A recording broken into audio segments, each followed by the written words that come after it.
Hi everyone and welcome back to my channel. Today is King Midas Day, and if you don't know what that is, be happy. There was a mythical King Midas in which everything he touched turned to gold. I have something called King Midas in which everything I touch turns to shite, and I'm having one of those days and I'm hoping that we can plow through it. So today I want to talk about Subproject 8, the Boston Psychiatric Hospital. This is a subproject under MKULTRA that went on between the years of 1952 and 1955.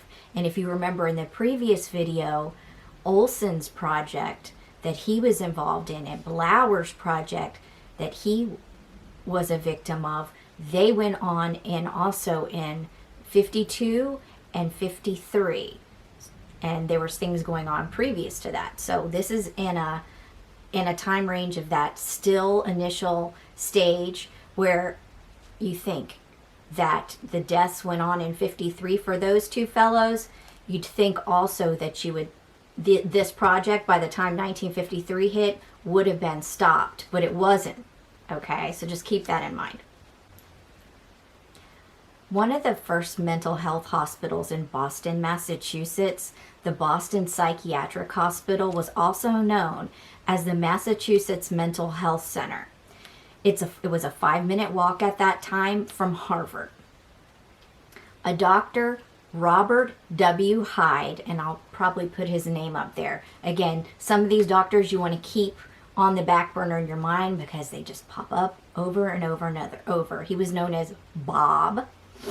He was a top psychiatrist there, and he actually may have been one of the CIA's first test subjects. Yes, test subjects. He first tried the drug back in 1949 with the Army psychiatrist named Max Wrinkle when he took 100 micrograms of LSD to experiment on himself. His behavior changed and was noticeable to the staff around him while he was doing his rounds. So keep that in mind. We've got Max Wrinkle, and you've got a psychiatrist, Dr. Bob, taking experimental LSD in 1949 and going around on his rounds. I want to say that you want to test on yourself, knock yourself out. I don't have any issues with that, as long as it's not going to have some kind of contagious effect, or you could pass it on to like a child if you're in the a child in the womb. That I would have issue with, but if not, you want to practice on yourself, knock yourself out. You gotta love his name's Dr. Hyde, right? When Dr. Hyde was approached by the CIA, he had already been testing the LSD on himself and his patients since 1950. As he was trying to determine if it was possible to force a psychotic state. So, logically, since he was a perfect candidate to be recruited, Hyde accepted funding from the CIA under MKUltra. Back then, the project was MK-Ultra. You will see it spelled in many different little formats with dashes, without the dash. I've chosen to represent it without the dash. When I wrote it, I always put the dash in. Sometimes it's one way, sometimes it's another. MK stood for something, and I'll get to that in that chapter, what every little thing stood for. Because with everything, when you name something, say Project Pelican, it's got a deeper meaning. It always does. So Hyde accepts funding from the CIA under a project called MKUltra to test the LSD and the LSD's variants. Remember, we talked about side chains in the mescaline project on his patients.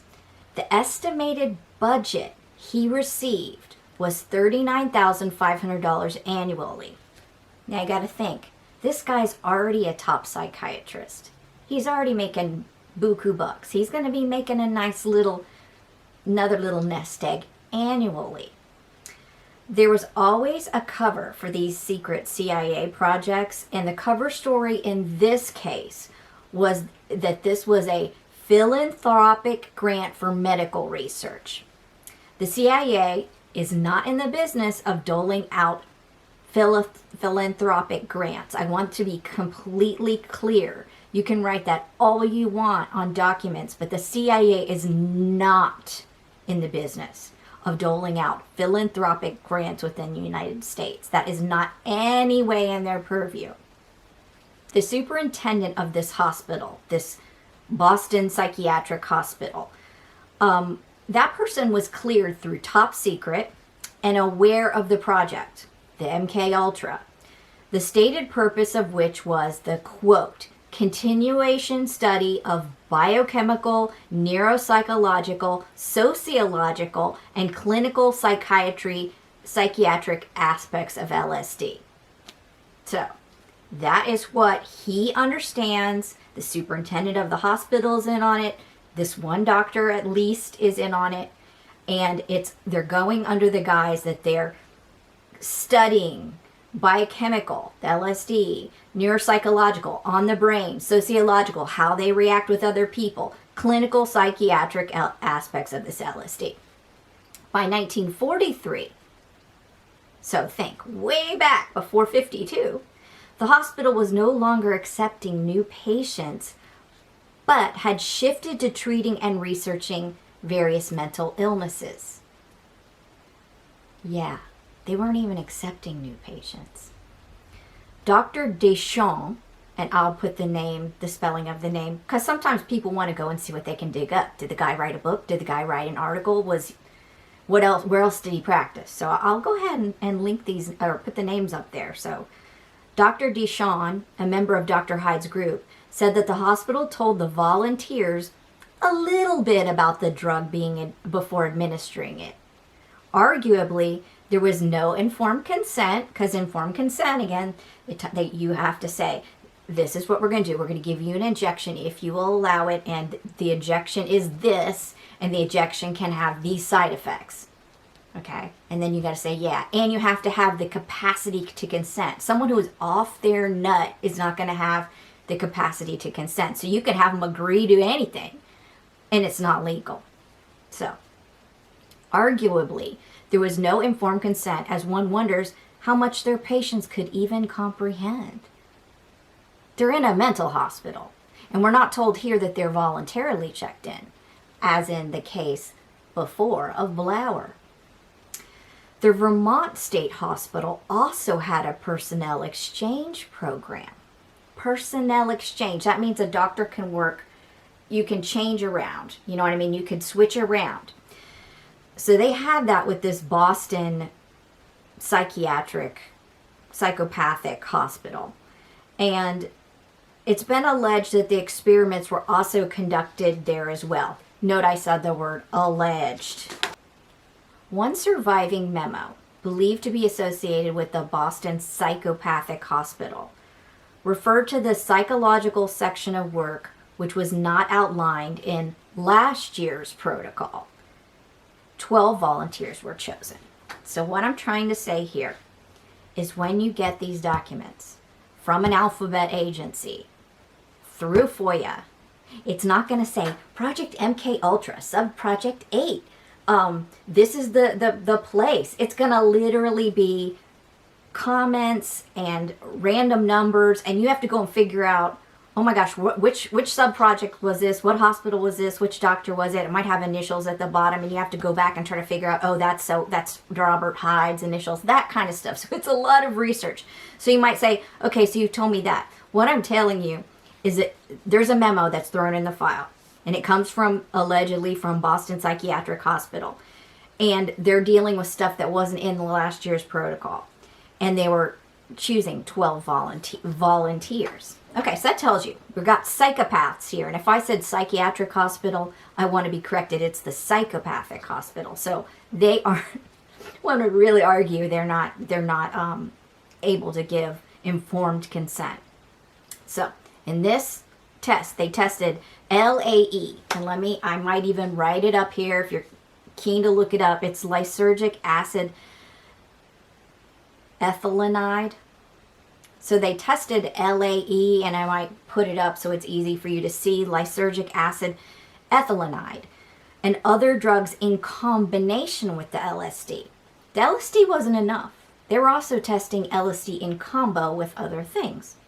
A drug arguably, because LSD, if I remember correctly, stands for lysergic acid dithalamide. So they're mixing it with ethylenide. It may be even stronger. Catch this, guys. A whopping 429 experiments were conducted on 128 normal people. And some psychotics. Some is in parentheses. We can assume that the psychotics in the memorandum refer to those at the Boston Hospital. The test began via a subcutaneous injection. To the layperson, that means a needle in your arm.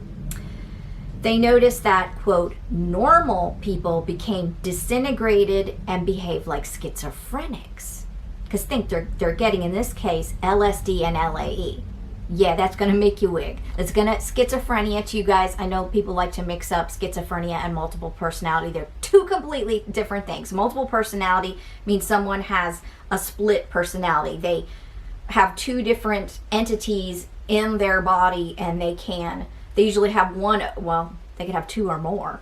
It's definitely more than one. They usually have one entity in multiple personality that is the governing entity, and then they'll have other ones that say come out when you've been traumatized, you've been raped, and so you have that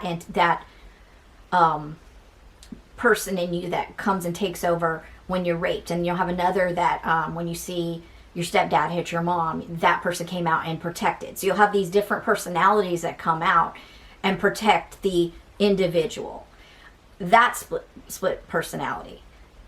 Schizophrenia is a disorder where you hear things that aren't there, you see things that aren't there, or you smell things that aren't there, or any combination of the above. They're more the people in general that think the toasters are talking to them, that think the vacuum cleaners are talking to them, think that kind of stuff is, or voices that tell them to go kill somebody. You know, that's more schizophrenia. So let's just be clear. And the reason why I'm belaboring this, you might be like, Theta, you're going on another topic. They're both MKUltra deals with both multiple personality and schizophrenia. So it is important now. Sometime we're going to have to talk about it. Might as well talk about it now. So the normal people who are given the LAE, and the LSD manifest schizophrenic behaviors. The ones that, the schizophrenics, they already diagnosed schizophrenic, they're at the hospital, hadn't been given the drugs yet. Then they're given this combo and they become indifferent to the hallucinations that they would get from LSD. In other words, they experienced allegedly a reverse chemical lobotomy.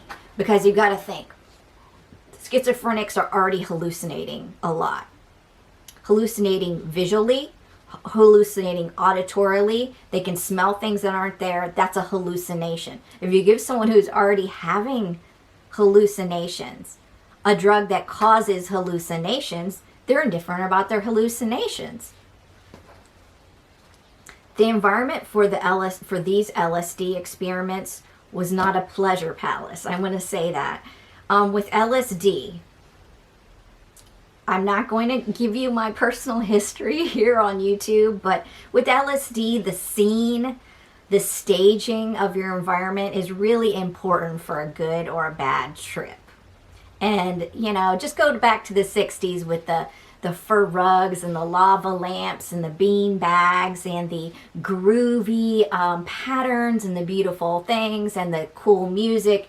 It's important whether you're going to have a bad trip. And if you take somebody that's tripping and put them in any kind of scary situation, 9 times out of 10, they're going to have a really bad trip. So again, there were no lava lamps, comfortable chairs, bean bags, dark rooms, interesting visuals, or good music. And in order to force a psychotic state, because remember, it's said in here about forcing a psychotic state, the doctors aggravated their patients, i.e. torture. Okay, so they made the test subjects uncomfortable and to perform stressful activities while under these drugs. For example, one subject was given LSD, and the following tests were performed. 1, a polygraph procedure with a taped interchange with the examiner. Side note, polygraphs are stressful. Just naturally stressful. 2, applied stress techniques before the LSD psychosis and after.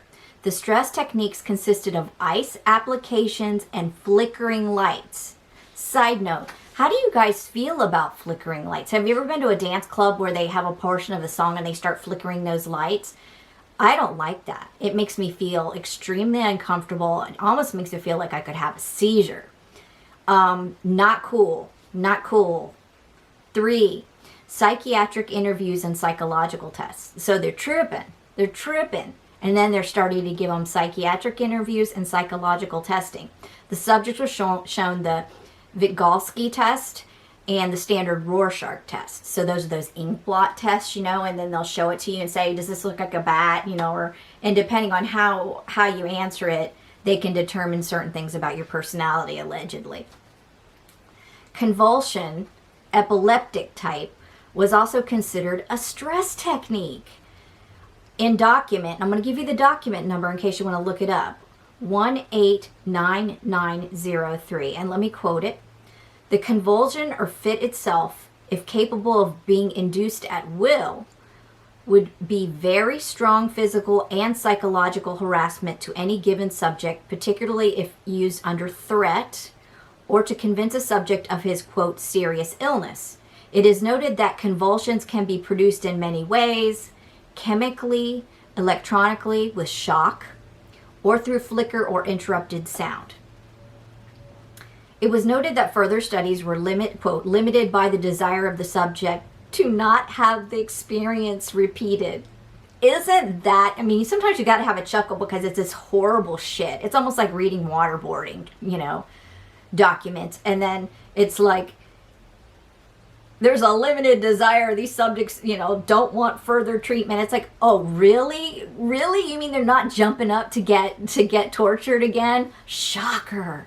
Wonder why you had to pick people that were mentally ill, homeless, people in the Army and the Navy, people that had to answer to you, people who are vulnerable, children. One obvious takeaway was the victims did not enjoy the experiment. Who'd have thunk it?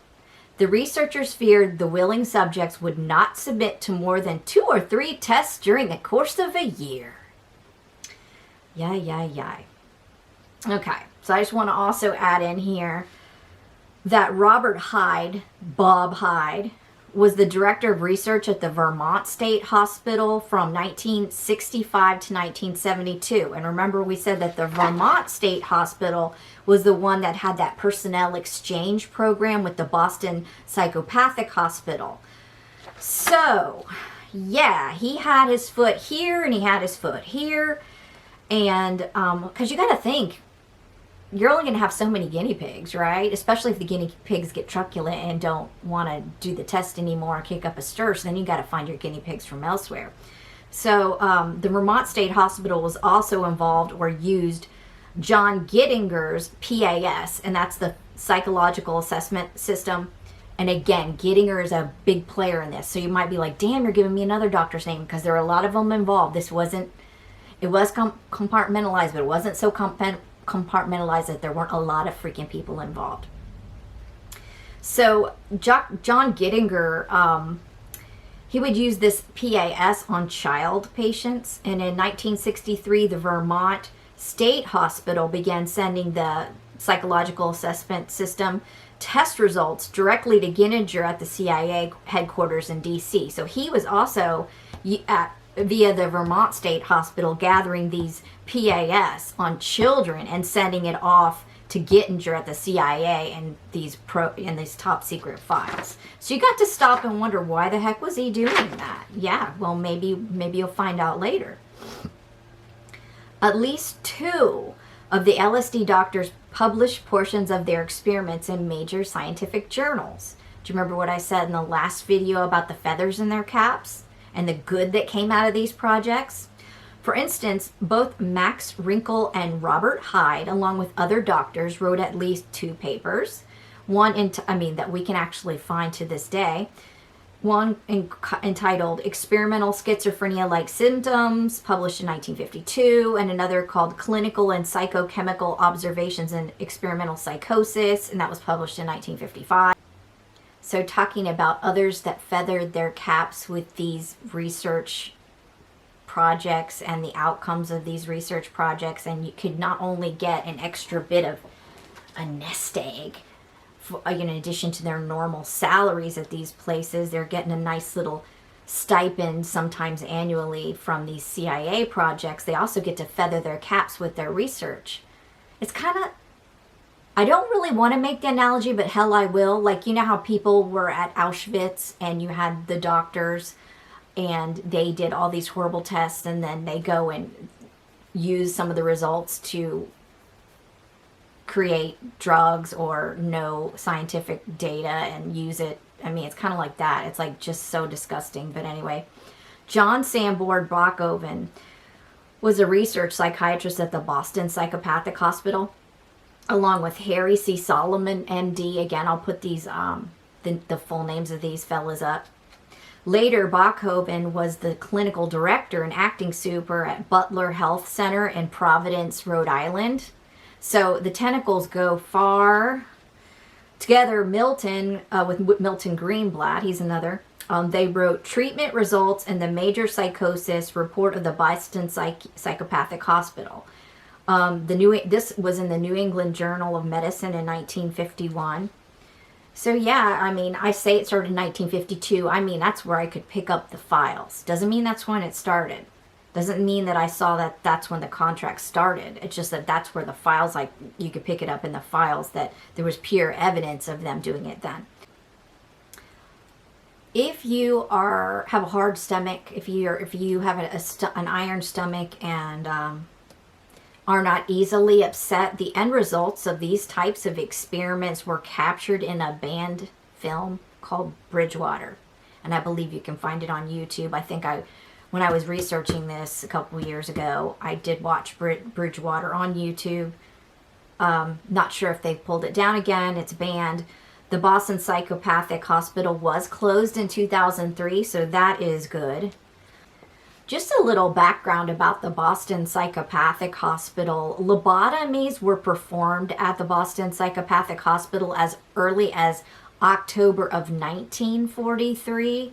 I would say back in those days it wasn't unheard of to lobotomize someone, but it was considered an extreme operation. It definitely wouldn't be the first way you would treat a patient.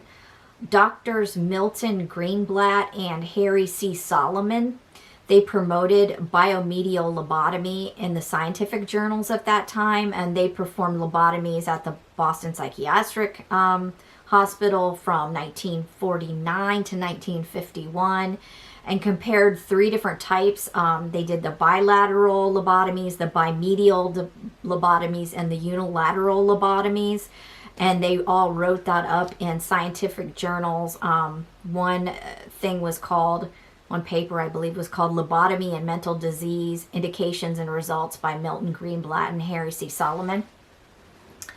In that case, I think you could probably argue that that research paper wasn't necessarily born out of MKULTRA's infestation of the Boston Psychopathic Hospital.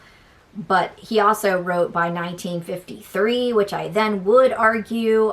He had a paper called Frontal Lobes and Schizophrenia, Second Lobotomy Project of Boston Psychopathic Hospital, and that was from up to 1953. And again, that was by Milton Greenblatt and Harry C. Solomon. They noted in the paper that the subjects were schizophrenic patients, almost hopeless cases, so implying like they were just doing the last thing before these poor folks would die or something. But I would argue that wasn't necessarily the case. And the cap feathering continued on for decades for some of these good doctors. Dr. Sanborn, Bachhoven, Solomon, they also wrote, quote, comparison of 2 5-year follow-up studies in American Journal of Psychiatry, That was in 1975. The doctors compared the rate of the patient's relapse in the pre-drug era and the drug era. You gotta call it drug era. I feel like you mean when you drug them with LSD, call it a drug era. And discovered the pre-drug era had fewer rates of relapse. I love it when they have to admit that what they did was ineffective. Because if it was effective, I think we'd all be lobotomized, right? We'd be walking around doing exactly what they wanted us to do without our frontal lobes, right? The then currently administered drugs were not working long-term for schizophrenics. That's what they pretty much figured out. And there was some notes that from 1947 to 1952, 100 Boston psychopathic patients, there weren't any drugs used. This group did not receive psychotropic meds. And then they compared that to 1967 and 1972, 100 Harry C. Solomon Medical Center patients that did get those drugs. And so that was their control and their I guess their LSD group. So that also tells you when you're digging in these scientific journals and articles that then, well, so now I know the Harry C. Solomon Medical Center also got drugged the psychopathic patients. So, I mean, the more you can actually find things in published journals that they don't think you're going to scratch out. So yeah, that was the comparison. And then what they found out was basically the drugs weren't working long-term for schizophrenics. And honestly, why would they? They concluded that the data presented for the Boston Psychiatric, I keep calling it psychiatric. They concluded that the data presented for the Boston Psychopathic Hospital patients indicate that 25 years ago, and this was as of 1975, 25 years ago, 9 out of 10 psychiatric patients committed to a mental hospital could be discharged to the community, and that approximately 8 out of 10 would be in the community 5 years after the admission. And again, this is in the American Journal of Psychiatry, 1328, August 1975, page 796. I did my research. They also found the Solomon Center group, the Harry C. Solomon Center medical group, while all the patients could be discharged to the community on drugs, they tended to relapse in greater proportion and were socially dependent and in need of maintenance programs.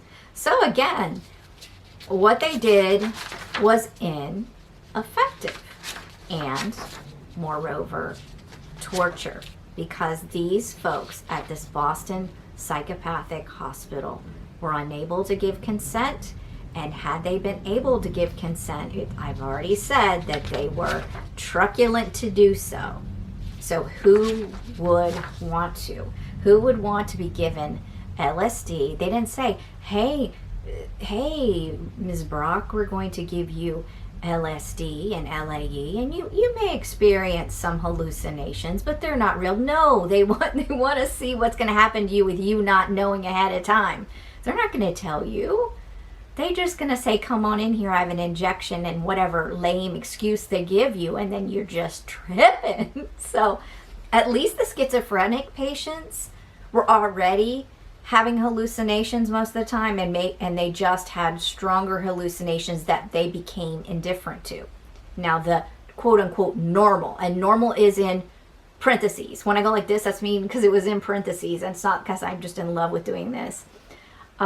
The ones that were normal, I'm not sure. I guess they were in there maybe for some other psychopathic reason, like maybe they chopped up a spouse and so they were deemed a psychopath, but they weren't schizophrenic, and they got tested as well. So the normal people wigged out, and the schizophrenic people just became indifferent to the dosing. So yeah, that was MKULTRA Subproject 8. And if you enjoyed this video, please click the like and ring that little subscribe bell. I believe the next video I'm going to be doing is to give you the genesis of this. What made this happen? What made them think this would be a good idea? What started all this? And we're going to talk about the beginning, bluebird and artichoke. We already talked a little bit about artichoke, but we're really going to get into how this started and maybe where it came from. So if you like this, please subscribe. And I hope you have an excellent day. Bye.